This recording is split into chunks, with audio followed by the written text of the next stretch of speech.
Deuteronomy chapter 29. Ang kasunduan sa Moab.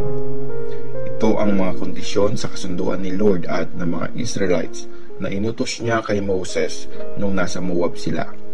Dagdag ito sa kasunduan na ginawa ni Lord sa kanila sa Mount Sinai. Tinawag ni Moses ang buong Israel at sinabi, "Nakita niyo lahat ng ginawa ni Lord sa Egypt, sa hari nun, sa mga tauhan niya at sa buong lupain. Nakita niyo ang matitinding bagay, himala at nakakatakot na ginawa niya. Pero hanggang ngayon, di pa kayo binibigyan ni Lord ng isip na nakakaunawa sa mga nakita ng mata niyo at narinig ng tenga niyo. Nilid kayo ni Lord ng 40 years sa desert. Hindi nasira ang damit niyo o napudpud ang mga sandals niyo. Hindi kayo kumain ng tinapay o uminom ng wine o beer para malaman yung si Lord ang inyong Diyos." Pagdating natin dito, kinalaban tayo ni na King Sihon ng Heshbon at King Og ng Bashan, pero tinalo natin sila. Sinakop natin ang lupa nila at binigay yon sa mga tribe ng Reuben, Gad at sa kalahati ng tribe ng Manase. Kaya sundin niyong mabuti ang mga kondisyon sa kasunduang ito para maging successful kayo sa lahat ng gagawin niyo. Sa araw na ito, nasa harap kayong lahat ni Lord na inyong Diyos, mga leader ng tribes, mga elders, mga officials, lahat ng lalaki sa Israel, mga bata, mga asawang babae, mga dayong nakikitira sa inyo na taga-sibak ng kahoy o taga-igib ng tubig nyo. Nandito kayo para pumasok sa isang kasunduan na ginagawa ngayon ni Lord na inyong Diyos. Ito ay para maitatag ngayon na kayo ang bayan niya at siya ang Diyos nyo, gaya ng pinangako niya sa inyo at sa mga ancestors nyong sina Abraham, Isaac at Jacob. Hindi lang para sa inyong nandito ang sinumpaang kasunduan na ginagawa ni Lord. Para ito sa lahat ng nandito ngayon sa harap ni Lord na Diyos natin, pati na rin sa mga magiging anak nyo. Alam nyo kung paano tayo namuhay sa Egypt at kung paano tayo nakalagpas sa mga bansang dinaanan natin. Nakita nyo yung mga kadiri nilang mga Diyos-Diyosan na gawa sa kahoy, bato, silver at gold. Siguraduhin nyong walang lalaki, babae, pamilya o tribe na lalayo ang puso kay Lord na Diyos natin para mag-serve sa Diyos ng mga bansang iyon. Baka magkaroon sa inyo ng isang taong parang puno na nakakalason at mapait ang bunga. Pag narinig ng taong iyon ang sinumpaang kasunduang ito, sasabihin niya sa sarili niya, "Okay lang ang lahat kahit matigas ang ulo ko at ginagawa ko ang gusto ko. Yan ang magpapahamak sa lahat.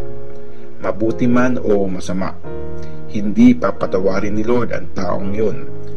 Sobrang magagalit at magseselos sa kanya si Lord. Mangyayari sa kanya ang mga sumpang nakasulat dito sa libro at buburahin ni Lord ang pangalan ng taong yun sa mundo. Ihihiwalay siya ni Lord sa lahat ng tribes ng Israel para wasakin. Ibubuhos sa kanya lahat ng sumpa ng kasunduan na nakasulat sa librong ito ng kautusan. Makikita ng susunod na generation ng mga magiging anak nyo at ng mga dayong galing sa malayo ang paghihirap at mga sakit na pinadala ni Lord sa lupain nyo. Makikita nila ang buong lupain, nasira ng sulfur at asin, walang tanim at walang tumutubo, kahit damo di natutubo. Isang wasak na lugar gaya ng Sodom, Gomorrah, Adma at Zeboim na winasak ni Lord sa sobrang galit niya. Sasabihin ng lahat ng bansa, bakit ito ginawa ni Lord sa lupaing ito? Bakit galit na galit siya? At sasagot ang mga tao, kasi sinira nila ang kasunduan nila kay Lord na Diyos ng mga ancestors nila na ginawa niya sa kanila nung nilabas sila sa Egypt. Nag-serve at sumamba sila sa ibang mga Diyos na hindi nila kilala at di niya nilaan para sa kanila. Kaya sobrang nagalit si Lord at binuhos niya sa lupaing yon lahat ng sumpang nakasulat sa librong ito. Dahil galit na galit talaga si Lord, binunot niya sila sa lupain nila, tapos tinapon sa ibang lupain kung nasan sila ngayon. Kay Lord na Diyos natin ang mga sikretong bagay, pero yung mga bagay na ni-reveal ay forever na para sa atin at sa mga anak natin, para masunod natin lahat ng sinasabi ng kautosang ito. Deuteronomy chapter 30. Babalik ang Israel kay Lord. Nasabi ko na sa inyo ang mga blessings at sumpa. Pag nangyari sa inyo ang mga ito sa mga bansa kung saan kayo ikakalat ni Lord na inyong Diyos, maaalala nyo ang mga ito. Kung magbabalik loob kayo kay Lord na inyong Diyos, pati mga anak nyo at buong puso at isip nyong susundin lahat ng utos na sinasabi ko sa inyo ngayon, maaawa sa inyo si Lord na inyong Diyos. Ibabalik niya ang yaman nyo at igagather kayo mula sa lahat ng bansa kung saan kayo kinalat. Kahit sa pinakamalayong sulok ng mundo kayo napunta, igagather ulit kayo ni Lord na inyong Diyos. At ibabalik niya kayo sa lupaing sinakop ng mga ancestors nyo at magiging inyo yon. Mas papayamanin at paparamihin niya kayo kesa sa kanila. Gagawing masunurin ni Lord na inyong Diyos ang puso nyo at puso ng mga anak nyo para mahalin nyo siya ng buong puso at isip at mamuhay kayo sa lupaing yon. Ibibigay ni Lord na inyong Diyos lahat ng mga sumpa sa mga kaaway nyo na nagpahirap sa inyo. Susundin nyo ulit si Lord at lahat ng utos niyang sinasabi ko sa inyo ngayon. Ibibless kayo ng todo ni Lord na inyong Diyos sa lahat ng gagawin nyo. Bibigyan niya kayo ng maraming anak. Paparamihin niya ang mga alaga niyong hayop at ang mga harvest nyo. Matutuwa ulit si Lord na i-bless kayo gaya nung ginawa niya sa mga ancestors nyo. Yun ay kung susunod kayo kay Lord na inyong Diyos. Gagawin ang mga utos at instructions na nakasulat sa librong ito ng kautusan, at kung babalik kayo sa Kanya ng buong puso at isip. Hindi sobrang hirap sundin o abutin ang mga utos na binibigay ko sa inyo ngayon. Wala yun sa langit para sabihin yung sinong makakaakyat sa langit at dadalhin yun sa atin para marinig at magawa natin. Wala din yun sa kabila ng dagat para sabihin yung sinong makakatawid sa kabila ng dagat at dadalhin yun sa atin para marinig at magawa natin. Napakalapit sa inyo ng mga utos. Alam niyo yun at nasasabi niyo pa nga, kailangan lang gawin niyo ito. Pumili kayo ngayon, buhay at yaman o kamatayan at kahirapan. Pag sinunod nyo ang sinasabi ko ngayon ng mga utos ni Lord na inyong Diyos, mahalin siya, mamuhay ayon sa gusto niya, at sundin ang mga utos, instructions at rules niya, mamumuhay, dadami at ibibless kayo ni Lord na inyong Diyos sa lupain sasakupin nyo. Pero kung tatalikod kayo at hindi makikinig, tapos magpapadala na sumamba at mag-serve sa ibang mga Diyos, winawarningan ko kayo ngayon na siguradong mawawasak kayo. Hindi kayo mamumuhay ng matagal sa lupaing pupuntahan at sasakupin nyo sa kabila ng Jordan. Witness ko ang langit at lupa na pinapapili ko kayo ngayon kung buhay o kamatayan, blessing o sumpa. Piliin nyo ang buhay para mamuhay kayo at ang mga anak nyo ng matagal. Mahalin nyo si Lord na inyong Diyos. Sundin siya at maging tapat sa Kanya para mamuhay kayo ng matagal sa lupaing pinangako niyang ibibigay sa mga ancestors niyong sina Abraham, Isaac at Jacob. Deuteronomy chapter 31. Si Joshua ang pumalit na leader.